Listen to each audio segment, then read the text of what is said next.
ऐ जाते हुए लम्हों जरा ठहरो मैं भी तो चलता हूँ जरा उनसे मिलता हूँ जो एक बात दिल में है उनसे कहूँ।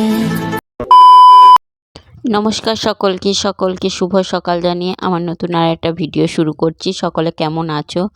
আশা করি ভালো আছো, আর আমিও আছি মোটামুটি ভালো। আর সকলে সুস্থতা কামনা করে আমার নতুন আর একটা ভিডিও শুরু করছি। সকলে ভালো থেকো, সুস্থ থেকো, এই কামনাই করে থাকি। তার সাথে আমরাও ভালো থাকি, এইটাও চাই। মাঝে মাঝে মনের উপরে যে কি হয় কিছু বুঝতে পারে না, কারণ মনের উপরে তো কারো জোর নেই।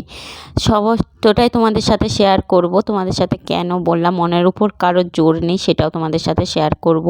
আর এদিকে দেখো সকাল সকাল উঠে কাজে লেগে পড়েছি। কাজ বলতে এমনি টুকিটাকি যে কাজগুলো থাকে, টুকিটাকি নয়, সকাল থেকেই আমার ছোটাছুটি দৌড়াদৌড়ি হয়েই থাকে। তার মধ্যেও নিজের জন্য একটু সময় বার করে নিই, সেইটা তোমাদের সাথে আজকে আর শেয়ার করলাম না, কারণ অলরেডি আমি ব্যায়াম করে চলে এসেছি। ব্যায়াম করা হয়ে গেছে, আর আমি এরকম গেঞ্জি আর প্যান্ট পরি, ব্যায়াম করি। হয়তো কেউ ভাবতে পারো যে এইভাবে কোনো ড্রেস পরে শ্বশুরবাড়িতে কেউ থাকে নাকি। হ্যাঁ, আমি থাকি, কিন্তু কোনো অসুবিধার কোনো কারণ নেই, কারণ এটা তো আমার একদম গলা থেকে পা পর্যন্ত ঢাকা থাকে।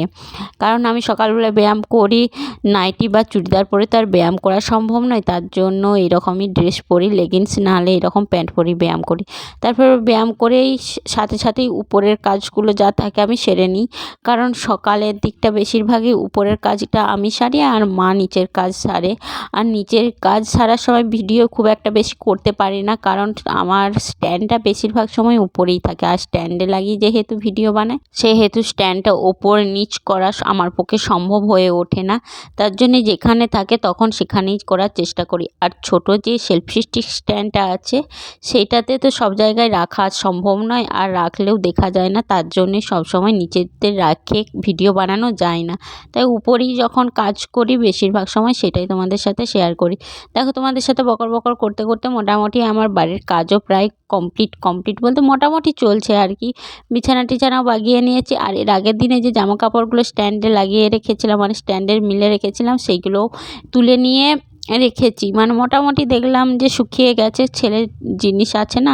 আর আজকেও সকাল থেকে খুব একটা বিশাল কিছু রোদ বেরোয়নি, তার জন্য ভাবলাম যে থাক, এখন বিশেষ কিছু জামা কাপড় মেলবো না, পরেই মেলবো, আগে কাজগুলো সেরে নিই। আর এইদিকে তারপরে দেখো পুরো উপরটা ঝাঁটাতে শুরু করে দিয়েছিলাম, কারণ পুরো উপরটা ঝাঁটাতে মিনিমাম আমার আধা ঘন্টা তো সময় লাগেই। তার জন্যই ঝাঁটাতেও শুরু করে দিয়েছিলাম যে তাড়াতাড়ি ঝাঁটাইয়ে এরপরে যাব ছেলের জন্য টিফিন রেডি করতে, ছেলেকে স্কুলের জন্য রেডি করতে। আর এইদিকে দেখো আমার ছেলের কাণ্ড, দেখো বন্ধুরা, দেখো ছেলের কাণ্ড দেখো, ঝুলে বসে আছে পিঠটাতে। এই যে পড়ে যাবি তো, ভালো উঠ উঠ উঠ। চানটা কে করবে? হ্যাঁ, কটা বাজছে, স্কুল যাওয়ার সময় হয়ে এসছে। আর এটা এই গলিটাই বলতে পারবি না, জলটা গরম হয়ে গেছে। গরম জল ঢালবো, গরম জল ঢালবো, এই যে চান করাবো। আর এদিকে ব্যাঙের মতো ঝুলে বসে আছে, দেখি নামাই আগে, নাহলে গরম জল ঢালা যাবে না। ওরে বাবরে, ছেলে তো মাঝে মাঝে ভীষণই দুষ্টুমি করে, এতটা দুষ্টুমি করে ধারণার বাইরে। আগে যখন ছোট ছিল তখন কোলে করে পিঠে করে নিয়ে কাজ করতাম, কিন্তু এখন তো বড় হয়ে গেছে, সেটা তো আর করা সম্ভব নয়। কোলে তো এখন আর করতেই পারি না, তবু মাঝে মাঝে ঝঁক করে পিঠে যাবার জন্য, তার জন্য পিঠে করে নিয়ে চারদিকে ঘোরাঘুরি করি। আর এদিকে দেখো তারপরে চলে এসেছিলাম ছেলেকে স্নান টান করিয়ে স্কুলের জন্য রেডি করতে। আর যেহেতু স্কুলে যাবে স্নান করিয়েছি, সেহেতু চুল দেখছি একদমই শুকাচ্ছে না, আর রোদ তো একদমই নেই, তাহলে আর তার জন্যই হেয়ার ড্রায়ার দিয়ে চুলটা শুকিয়ে নিতে হয়। আর এখন হয়েছে ভীষণ বড় বড় চুল হয়ে গেছে, তার জন্য কাটানোও হচ্ছে না, তার জন্য আরও শুকাতে হয়, না হলে টুপি পরে নিলে তো ঠান্ডা লেগে যাবে, কাশি শুরু হয়ে যাবে। তার জন্যই চুলটাকে হেয়ার ড্রায়ার দিয়ে আমি শুকিয়ে দিই, প্রায় দিনই শুকিয়ে দিই। তবে হেয়ার ড্রায়ার খুব একটা দেওয়া উচিত নয় জানি, কিন্তু তবুও করার কিছু নাই, কারণ এই সময়টা এমন হয় প্রচুর ঠান্ডাও লেগে যায় না চুলটা শুকিয়ে দিলে। তার জন্য লো ফ্লেমে মানে লো হিটেতে দিয়ে আর কি ওর চুলটাকে একটু শুকিয়ে দিচ্ছিলাম। আর চুলগুলো প্রচুর বড় হয়ে গেছে, কিন্তু কাটানোতে যাবার সময়ও ঠিকঠাক হচ্ছে না, দেখি কবে কাটাতে যাই। শনি রবিবার ছাড়া তো আর সময়ই হয় না যে চুল কাটাতে যাব। তার জন্য এই যে দেখ মোটামুটি ওকেও রেডি করে দিয়েছি। এরপরে আমি যাব ওকে স্কুলে দিয়ে ওখান থেকে যাব হাট, কারণ অনেক দিন হয়ে গেল হাটে যাওয়া হয়নি। দেখো এদিকে তো বলতে বলতেই আমি ওকে স্কুলে পৌঁছেও দিয়েছি আর গিয়ে সোজা চলে গিয়েছিলাম হাটে। অনেক দিন হাটে যাওয়া হয়নি, কারণ তোমাদের দাদাভাইও এসেছিলো, তখন সে হাট করে নিয়ে যাচ্ছিলো। আর তারপরে এখন শীতকাল, শীতের সবজি বাড়িতে বেশ অনেক কিছুই লাগায় শ্বশুরমশাই, তার জন্য মোটামুটি সবজি হচ্ছে, কিন্তু বাঁধাকপি ফুলকপি একদমই খেতে ইচ্ছে করছে না। তার জন্যই ভাবলাম যে হাটে গিয়ে দেখি কী সবজি আছে, কিন্তু গিয়ে দেখি সেই একই জিনিস, বাঁধাকপি ফুলকপি টমেটো গাজর বিট মূলো শিম, যেগুলো আমার বাড়িতে হচ্ছে সেইগুলোই। শুধু লিমার মধ্যে শুধু আমার এই বছরে হচ্ছে না শুধু বেগুন, তার জন্য বেগুনটাই নিচ্ছিলাম। এদিকে পিঙ্কিও নিচ্ছিল আর আমিও নিচ্ছিলাম। আর আমরা দু বান্ধবী একসাথেই বেশিরভাগ হাট করতে যাই। হাটে মোটামুটি নিলাম, ও নিল আর আমিও কিছু বেগুন নিলাম। আর কি নেব, কারণ বললাম তো ওই একই সবজি ফুলকপি বাঁধাকপি, আর কোনো সবজি নেই। ওই গাজর যা আমাদের বাড়িতে হচ্ছে আর কি সেই সবজিগুলোই হাটে, ওর থেকে বিশেষ কোনো সবজি নেই। তো কিছু আর নিলাম না, ওই সিম্পল বেগুন একটু বেশি করেই বেগুন নিয়েছি, কারণ এই শীতের সময় বেগুন পোড়া খেতে কিন্তু দারুণ লাগে। আমার তো লাগে, কার কী লাগে জানি না, তো আমাদের মোটামুটি বেগুন পোড়া খেতে ভালো লাগে। আর টুকিটাকি সবজি নেওয়ার ইচ্ছা ছিল, কিন্তু কিছুই পেলাম না। দেখো কী কী নিলাম, নিয়েছি বলতে একটা লাউ নিয়েছি আর বেগুন নিয়েছি। দেখো একটা বড় বেগুন আর একটা ছোট বেগুন, বড় বেগুনটা পোড়া খাওয়ার জন্য, ছোট বেগুনটা রান্না করে সবজির জন্যে। আর এদিকে আরেকটা লাউ নিয়েছিলাম। আসতে করতে প্রায় বেজে গিয়েছিল 12টা। 12টার পরে বাড়ি এসেছিলাম, এসে তারপর সোজা চলে গিয়েছিলাম ছাদে জামা কাপড়গুলো মিলতে, কারণ দেখলাম যে হালকা একটু একটু রোদ বেরিয়েছে, তাই ভাবলাম যে জামা কাপড়গুলো যাই একবার ছাদে রোদটাতে মিলিয়ে দিই গে।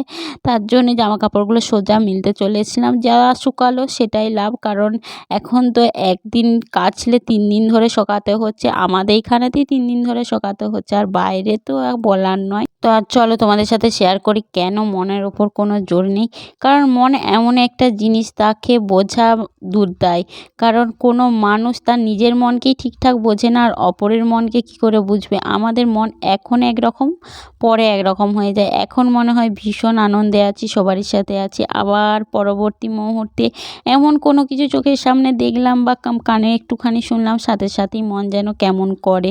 সেই রকম আমার সাথেও হয়ে থাকে, আর প্রচুরই হয়, প্রচুর মানে প্রচুরই হয়। কারণ এলাকার মধ্যে আমি একাই বেশিরভাগ সময় শ্বশুরবাড়িতে থাকি, কারণ অনেক ফৌজির বউ আছে আমাদের এখানে প্রচুর আছে। তারা অনেক দিন করে তার বরের কাছে গিয়ে থেকেছে, কেউ 5 বছর কেউ 6 বছর কেউ 4 বছর, আবার কেউ তো এখনও অনেক দিন ধরে আছে বা থাকছে এই রকম। কিন্তু আমার ভাগ্যে কপালেতে 6টা মাসের বেশি জুটেনি। তার জন্য মাঝে মাঝে তাদেরকে যখন দেখি, হ্যাঁ তাদেরকে হিংসা করি না, কিন্তু আমার নিজের খারাপ লাগে, বা ওদের ভাগ্য দেখে আমার নিজের ভাগ্যের ওপর কিন্তু আমার রাগ হয় অভিমান হয়। তারপর আবার ভাবি হয়তো ওদের হাজব্যান্ডের প্রতি যে হাজব্যান্ডের যে গুণগুলো আছে আমার হাজব্যান্ডের ওর থেকেও অনেক বেশি হয়তো গুণ আছে। এইরকম দেখো দুপুরবেলায় খাওয়া দাওয়ার পরে এরকমই কিছু কারণের জন্য হয়ে গিয়েছিল ভীষণ মন খারাপ, ভীষণ মানে ভীষণ। কিন্তু এই মন খারাপের সময়টা কেউ বোঝে না, কেউ বুঝতে চায়ও না যে হ্যাঁ আমাদেরও মন আছে, আমাদেরও কষ্ট হয়, আমরাও কাঁদতে পারি, এই জিনিসটা সবাই বোঝে না। একমাত্র মেয়েদের হলো শ্বশুরবাড়িতে স্বামী হলো সবথেকে বড় আপন। যে যত যাই হোক না কেন, যে যতই ভালোবাসুক না কেন, স্বামী না কাছে থাকলে তার যে কষ্টটা, সেই কষ্টটা যাদের হাজব্যান্ড বাইরে থাকে তারাই বোঝে একমাত্র, তাছাড়া কেউ টপ করে বুঝতে চায় না। সেই কারণে আমারও প্রচুর কারণে নানা রকম কারণে ভাবনা চিন্তা, একটা কথা যদি কানের মধ্যে আসে তখন তো 5টা কথা ভাবতে শুরু করে দিই। সেই কারণে মনটা ভীষণ খারাপ হয়ে গিয়েছিলো, আর রীতিমতো কাঁদতে শুরু করে দিয়েছিলাম। তোমাদের দাদাভাই আমাকে কোনো কিছু বলেনি, তবে হ্যাঁ ওর সামনে যদি আমি কান্না করি তাহলে কিন্তু আমাকে বকা দেয় যে তুমি তো জানো সবই বোঝো, তাহলেও তুমি কেন এরকম করো। তা কিন্তু মন তো মানতে তো চায় না, কারণ একটা থাকে, আর যত কষ্টের কথা সেই মুহূর্তে চলে আসবে মনের মধ্যে।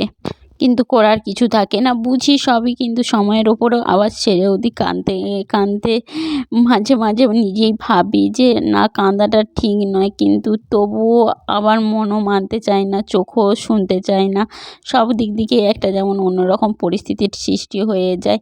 বেশিরভাগ যখন কাউকে দেখি আর কি, নিজেরই সমবয়সী বা নিজেরই যেগুলো পাওয়ার কথা সেগুলো যদি না পায়, কিন্তু অনেকে পাচ্ছে দেখে নিজেরই কষ্ট হয়।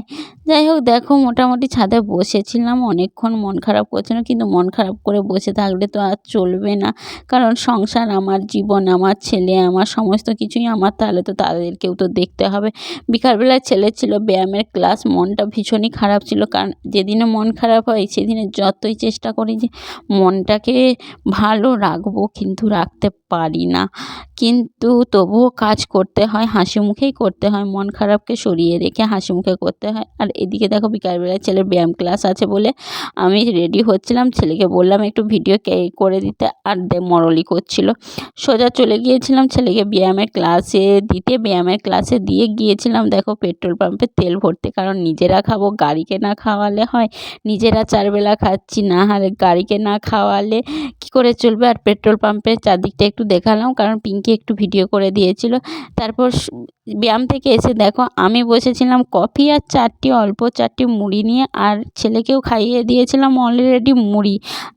আর তা সত্ত্বেও তাকে আমার কাছে এসে মুড়ি খেতেই হবে, আমার সাথে, মায়ের সাথে। মা খেলে মায়ের সাথে, না খেলে তার পেট ভরে না। আর দেখো রাত্রেবেলায়, মোটামুটি এটা রাত্রেবেলায় 10টার পরে তোমাদের দাদাভাই ভিডিও কল করেছে, কিন্তু আমার এতটা সারাদিন মনটা খারাপ ছিল, মানে সে ফোন করার পরেও তাকে ফোন সাথে কথা বলতে বলতেও কেঁদে ফেলেছিলাম। আমাকে তো প্রচুর বকা দিয়েছে, এত বকা দিল যে তুমি জানো, বোঝো, তবুও কেন অমনি করো? এরপর ওইরকম করলে তাহলে আমাকে 2টি কাজ করতে হবে। এক, যেটা করার নয় আর কি, যেটা সে করতে চায় না, বললাম না কি কাজ, সেটা করতে হবে, না হলে 2, চাকরি ছেড়ে চলে আসতে হবে। কিন্তু চাকরি ছেড়ে চলে এলেও তো চলবে না, কারণ নাহলে খাবেটা কী? খাবে বলতে হয়তো চাষ করে খাবারটা জুটে যাবে, কিন্তু তোমার সমস্ত দিকটাও তো দেখতে হবে। সেই হিসাবে আমাকে নানা রকম ওইভাবেই বলতে লাগলো, বোঝাতে লাগলো, তবুও মেনে নিলাম, মানিয়ে নিলাম, করার তো কিছু নেই। চোখ দিয়ে জল আসছিলো, বলছে ঠিক আছে ফোনটা রাখো, তোমার সাথে কথা বলবো না, তুমি কাঁদতে শুরু করে দিয়েছো, এরকম করে বলছিল। যাই হোক, আর ভিডিওটা বড় করছি না, সকলে ভালো থেকো, সুস্থ থেকো, লাইক কমেন্ট শেয়ার করে দিও, টাটা।